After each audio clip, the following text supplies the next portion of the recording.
August was a significant month since the last 9 miles of track was laid literally along the sides of Mount Bemis, Willie, and Willard.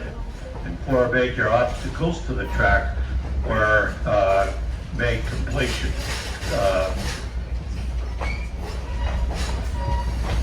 A few things to mention here. We ask the passengers do not move from car to car. 20th century. And led to public outcry.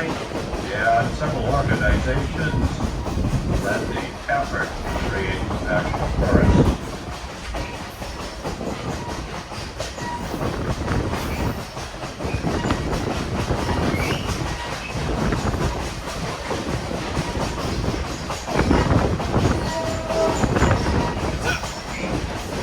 Joins the Saco River just upstream. To the right, on the other side of the pond, the hill, is Route 16302. About a mile and a half from it, Conway Junction, Route 16 diverges from Route 302 and heads up to Pinkham Notch, while Route 302 continues on, running roughly parallel with the track.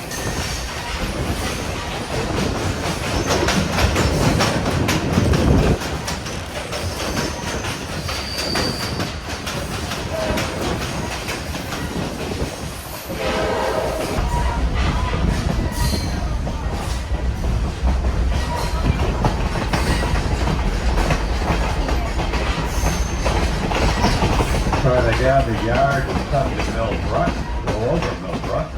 On the right, just after that, you'll see the Josiah Bartlett Elementary School by the former freight house, yellow and brown trim. Then we go over Albany Avenue. To the left, Albany Avenue leads to Fair Notch Road. To the right leads to a intersection with Route 302. You would see the traffic, the flashing red light down there as we go by.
At the far end of the bridge stood another settlement dwelling, the Mount Willard section house, built in 1887.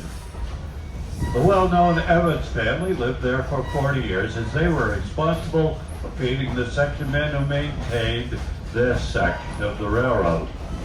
The 4 Evans children traveled at the far end of the trestle. We'll pass through a rock cut. Here you'll see on both sides of the train the holes used to break up the rock to create the cut. The holes are straight vertical holes, 2, 3, or 4 feet deep and about 2 inches in diameter. The holes were drilled out by hand using steel drills and sledgehammers, then filled with black powder, which was ignited to split apart the rock. That was the technology of the day in the 1870s.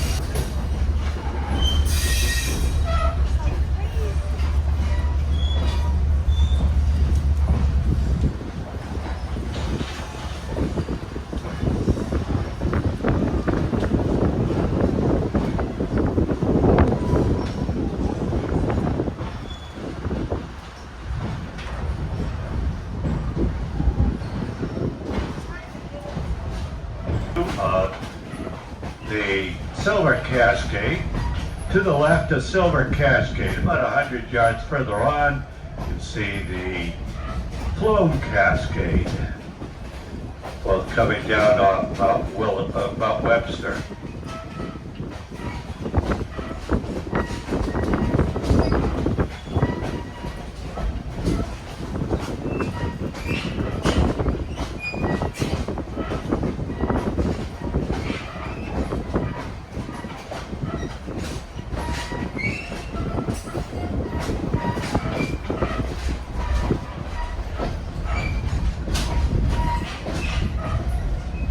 And coming by, about to go by milepost 84.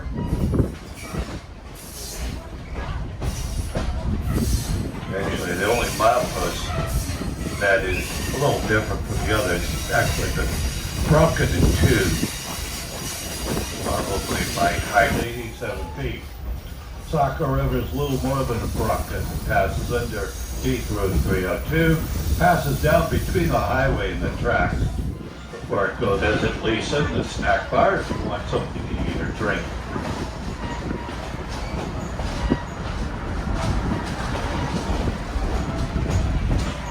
Also, if you do get off, take a look to the right. As you get off, you'll see, look back at Crawford Notch itself. You'll see the rock formation known as Elephant Head.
Hattie would tie the youngest children with a rope to the front door knob.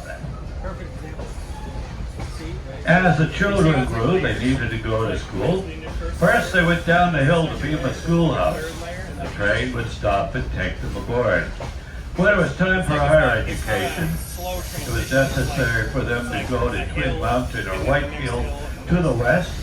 The section house was at the steepest part of the grade, and fully laden trains could not stop. An arrangement was made between the train crews and Hattie, where she would line the children up along the track about 40 feet apart, when she retired to Portland, Maine, where she died in 1954. These are a few of the stories taken from the book on the Evans life. The title of the book is Life by the Tracks. The author's name, Virginia Downs. The book is available in the gift shop in North Conway Station if you want to read more about the Evans family.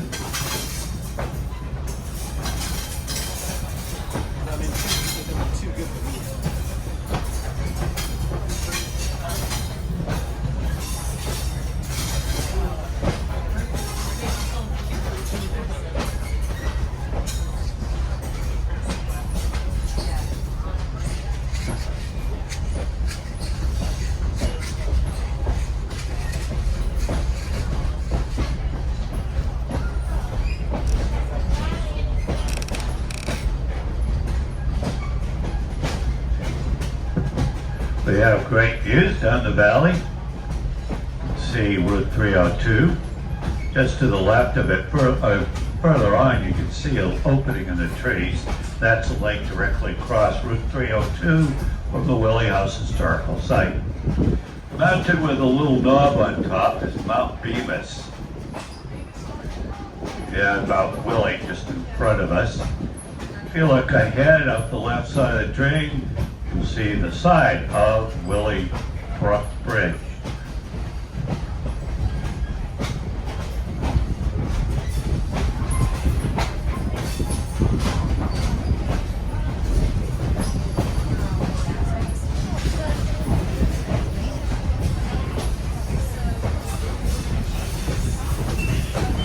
You can also see the line in the trees at the base of Mount Willie, where the track runs, and where we'll be in a few minutes.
all the responsibility.